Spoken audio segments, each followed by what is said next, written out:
Hello નમસ્કાર વિદ્યાર્થી મિત્રો, વૈદ ડિજિટલ એજ્યુકેશનમાં હું કલ્પેશ વિરડિયા આપ સર્વે વિદ્યાર્થી મિત્રોનું સરહદે હાર્દિક સ્વાગત કરું છું. આપણી વચ્ચે લલિત સર વેકરિયા જે છે એ સરસ મજાનું ધોરણ 9 ગણિતનું દ્વિતીય સામયિક પરીક્ષા 2026નું જે પેપર છે એ પેપર સરસ મજાનું સોલ્યુશન કરાવવાનું છે. બરાબર, તો ખાસ ચેનલમાં નવા હોય ચેનલ સબસ્ક્રાઇબ કરો, વિડીયો લાઇક કરો, તમારા મિત્રો દોસ્તોને શેર કરો. તો આપણે વધુ સમય ન લેતા આપણે સીધા મુદ્દા ઉપર જ આવીએ. તો એમાં સાચો વિકલ્પ પસંદ કરો તો આપણી પાસે 4 વિકલ્પ છે. તો સર આપણે શરૂ કરીએ. પહેલું, વર્ગમૂળમાં 50 છેદમાં વર્ગમૂળમાં 98 આ કઈ સંખ્યા છે સર? તો મિત્રો જોઈએ આપણે વર્ગમૂળ 50 એટલે વર્ગમૂળની અંદર 25 ગુણ્યા 2 અને 98 એટલે 49 ગુણ્યા 2. હવે આમાં તમને ખ્યાલ છે કઈ સંખ્યા પૂર્ણ વર્ગ છે. 25 નું વર્ગમૂળ 5 એટલે 5 વર્ગમૂળ 2, 49 નું 7 વર્ગમૂળ 2, વર્ગમૂળ 2 કેન્સલ થશે, જવાબ મળ્યો 5 ના છેદમાં 7. તો 5 ના છેદમાં 7 એ સમય કહેવાય નહીં, પૂર્ણ પણ ન કહેવાય, પૂર્ણાંક પણ ન કહેવાય, તો એ શેમાં આવશે? સમય સંખ્યાની અંદર. બીજો સર, ત્રિકોણ એબીસી અને ત્રિકોણ પીક્યુઆર માં AB upon PQ બરાબર BC upon RQ બરાબર AC upon PR બરાબર 1 હોય તો ત્રિકોણ ABC એકરૂપ ત્રિકોણ કયો થશે? હવે AB ના છેદમાં PQ એટલે AB બાજુની સાથે આપણે PQ લઈએ તો બાકી ઓટોમેટિક ખબર પડી ગઈ PQR. હવે વિદ્યાર્થી મિત્રોની કમેન્ટ હતી સર કે દ્વિતીય પરીક્ષાના પેપર સેટ અમારે જોતા હોય તો સરસ મજાના IMP 30 થી પણ વધુ પ્રશ્નપત્રો સાથે દરેક વિષયના એવરેજ 4 5 પ્રશ્નપત્રો સોલ્યુશન સાથે તમને મળી જશે. અને ખાસ ગણિત અને વિજ્ઞાનમાં જે તમને પ્રોબ્લેમ છે, ડાઉટ છે, બરાબર, તમને અઘરું લાગે છે, ભૂમિતિ છે, પછી વિજ્ઞાનની અંદર ત્રીજો ચોથો પાઠ છે, ગુરુત્વાકર્ષણ છે, તો એના સંપૂર્ણ અભ્યાસક્રમના વિડીયો લેક્ચર મળી જશે. માત્ર વિજ્ઞાન જોતું વિજ્ઞાન, ગણિત જોતું ગણિત. તો આપને ક્યાંથી મળશે? હા, એ તમે વિડીયો લેક્ચર મિત્રો એની ટાઈમ તમારે જેટલી વાર જોવો એટલી વાર તમે જોઈ શકશો. તો આ બધું આપણી ગૂગલ પ્લે સ્ટોર કે જ્યાંથી આપણે ગેમ ડાઉનલોડ કરીએ તો ત્યાં જઈને વૈદ ડિજિટલ એજ્યુકેશન નામની એપ્લિકેશન ડાઉનલોડ કરી ઓપન કરશો. આ પેજ ખોલીમાં તમારા પોતાના મોબાઈલ નંબર નાખી દો, સેન્ડ OTP કરી દો. 4 આંકડાનો OTP નાખશો એટલે પેડ કોર્સમાં જશો ધોરણ 9માં એટલે તમને બધા પેડ પ્લાન મળી જશે. અને 3 થી 12માં જશો એટલે તમારું ધોરણ 9 ખુલે તેમાં સરસ મજાનું સામાજિક વિજ્ઞાન પરેશ સર, ગુજરાતી ધારા મેડમ, ઇંગ્લિશ રાકેશ સરના વિડીયો બી તમને મળી જશે. એટલે તમે એમાં વિષય પ્રમાણે પાઠવેલ વિડીયો જોઈ શકશો. એટલે એપ્લિકેશન તમારા મિત્રો દોસ્તોને કહેજો ડાઉનલોડ કરી લે. ત્યાર પછી આપણે ત્રીજા સવાલ તરફ આગળ વધીએ સર. ચાલો, તો નંબર 3 છે લંબચોરસ PQR ની પરિમિતિ 40, PQ જેમ QR બરાબર 3 જેમ 5 હોય તો RS શોધો. હવે આપણને લંબચોરસ કીધો છે, PQR અને S, તો આપણને ખ્યાલ છે કે સામસામેની બાજુ સમાન હોય. હવે આપણે જરૂર છે કોની? RS ની. તો આપણે PQ શોધવો પડે. તો બાજુઓનું પ્રમાણ આપ્યું છે 3 જેમ 5, તો એનું મૂલ્ય આપણે ધારી લઈએ 3x અને 5x. જે બે પાસેની બાજુઓ છે એને સરવાળો કરીએ અને એને ગુણ્યા કેટલા કરીએ? 2, એટલે આપણને શું મળે? પરિમિતિ. તો 8x બરાબર પરિમિતિ આપણને આપી છે 40. કેટલી આપી છે? 40. તો આ રીતે તમે x નું મૂલ્ય મેળવી અને પછી બાજુની અંદર મૂકી અને એનું મૂલ્ય શોધી શકો છો. ત્યાર પછી કીધું ચક્રીય ચતુષ્કોણ ABCD માં a બરાબર 2x - 10 અને c બરાબર 3x - 35 હોય તો એનું મૂલ્ય શોધો. હવે ચક્રીય ચતુષ્કોણ a અને c સામસામેના ખૂણા થયા, તો ચક્રીય ચતુષ્કોણમાં સામસામેના ખૂણા પૂરક હોય એટલે a + c = 180. હવે એનું મૂલ્ય છે 2x - 10 પ્લસ c નું મૂલ્ય 3x - 35 બરાબર 180. 2x 3x એટલે 5x, 35 અને 10 45, 45 નું સ્થાન ફેરવતા એ પ્લસ થશે. તો 5x બરાબર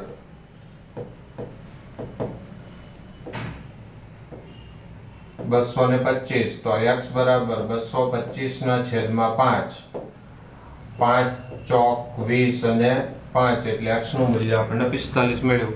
હવે શોધવાનો ખૂણો કયો કીધો છે એ, તો એ ખૂણાનું મૂલ્ય કેટલું છે 2x - 10. 2x - 10 ની અંદર આપણે 45 x ના સ્થાને મૂકી દઈએ તો 45 દુ 90, 90 - 10 બરાબર આપણને કેટલું મળશે 80. તો આપણો જવાબ કયો છે C. ત્યાર પછી આગળ જોઈએ તો નીચેના વિધાનો સાચા બને તે રીતે ખાલી જગ્યા પૂરો. દ્વિચલ સુરેખ સમીકરણના ખાલી જગ્યા ઉકેલ મળે તો દ્વિચલ સુરેખ સમીકરણ હોય તો એના અસંખ્ય ઉકેલો આપણી પાસે હોય. ખાલી જગ્યાએ ચતુષ્કોણ PQR ની એક બાજુ છે. હવે ચતુષ્કોણની બાજુ કીધી છે તો PQRS ક્રમ તમે આકૃતિ દોરીને પણ લઈ શકો, પણ અહીંયા સ્પષ્ટ આપણને PQ બાજુ દેખાય છે. ત્રીજું પછી કીધું નંબર 7, વર્તુળના સમતલમાં આવેલું અને વર્તુળના દરેક બિંદુથી સમાન અંતરે આવેલા બિંદુને વર્તુળનું કેન્દ્ર બિંદુ કહેવાય છે. શું કહેવાય છે? કેન્દ્ર બિંદુ. 8મો સવાલ છે, એક ત્રિકોણની બાજુઓના માપ 20, 21 અને 29 હોય તો તેનું ક્ષેત્રફળ ખાલી જગ્યા સેમી સ્ક્વેર થાય. તો તમે પહેલી બાજુ એટલે A, બીજી બાજુ એટલે B, ત્રીજી બાજુ એટલે C અર્ધ પરિમિતિ મેળવીને હેરનનું સૂત્ર મૂકી અને ક્ષેત્રફળ મેળવી શકાય. ત્યાર પછી જોઈએ તો નીચેના વિધાનો ખરા છે કે ખોટા એ જણાવો. કોઈ પણ ત્રિકોણના બે શિરોબિંદુ પરના બહિષ્કોણ લઘુકોણ ન હોઈ શકે. હવે બહિષ્કોણની વાત કરી છે તો દરેક શિરોબિંદુએ આપણને કેટલા બહિષ્કોણ મળે? 2 બહિષ્કોણ મળે. તો કોઈ પણ બે શિરોબિંદુના બહિષ્કોણ લઘુકોણ ન હોઈ શકે. આવા બહિષ્કોણ થયો તો આ લઘુકોણ હોય નહીં. આપણને સ્પષ્ટ દેખાય ગુરુકોણ છે. આ પણ બહિકોણ થયો તો એ પણ હોઈ શકે નહીં. તો વિધાન કેવું છે? ન લઘુકોણ ન હોઈ શકે. લઘુકોણ નથી હોતા, ગુરુકોણ હોય છે, એટલે વિધાન ખરું થયું. ત્યાર પછી કીધું લંબચોરસના વિકર્ણો સમાન અને પરસ્પર લંબ હોય છે. તો લંબચોરસના વિકર્ણો સમાન હોય છે પરંતુ લંબ હોતા નથી. પછીનો છે, એક શંકુની ત્રિજ્યા 3 સેમી, તિર્યક ઊંચાઈ 4 સેમી, ઊંચાઈ 5 સેમી હોઈ શકે. તો આપણને ખ્યાલ છે કે બે વસ્તુ આપી હોય તો શંકુમાં ત્રીજી વસ્તુ શોધી શકાય. તિર્યક ઊંચાઈ એટલે L થશે, ત્રિજ્યા એટલે R થશે અને H થશે. તો L છે હંમેશા મોટો હોય, H ક્યારેય મોટો હોતો નથી. અહીંથી તિર્યક ઊંચાઈ 4 કીધી છે એટલે વિધાન કેવું થશે? ખોટું થશે. પછી આપણને કીધું છે કે એક વાક્ય કે શબ્દમાં જવાબ આપો. 12મો સવાલ છે, ત્રિકોણ ABC એકરૂપ ત્રિકોણ PQR છે. જો A બરાબર 80 હોય ને B બરાબર 55 હોય તો R નું મૂલ્ય શોધો. R સાથે કયો ખૂણો એકરૂપ હોય? C ખૂણો. તો આપણે C ખૂણો શોધવાનો છે. 80 અને 55 એ બેયનો સરવાળો 180 માંથી બાદ કરીએ તો 180 માઈનસ 80 અને 55 એટલે 135.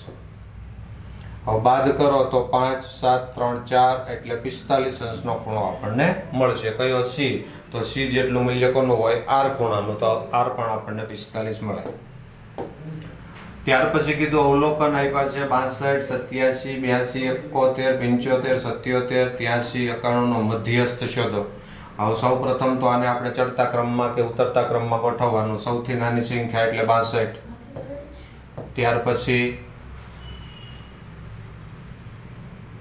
71, પછી 75, પછી 77, પછી આવશે 82, પછી 83, પછી 87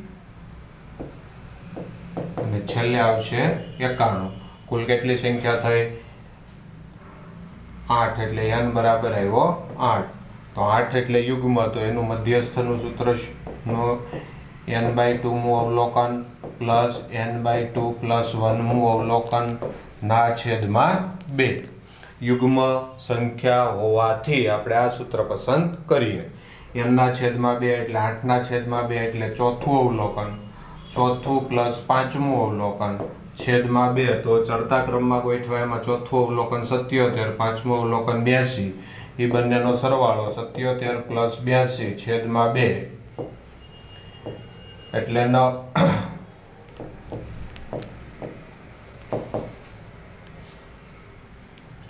એકસો 59 ના છેદમાં 2. તો 7 દુ 14, 9 દુ 18, અને 5 એટલે 79.5 જેટલો આપણને મધ્યસ્થ મળે.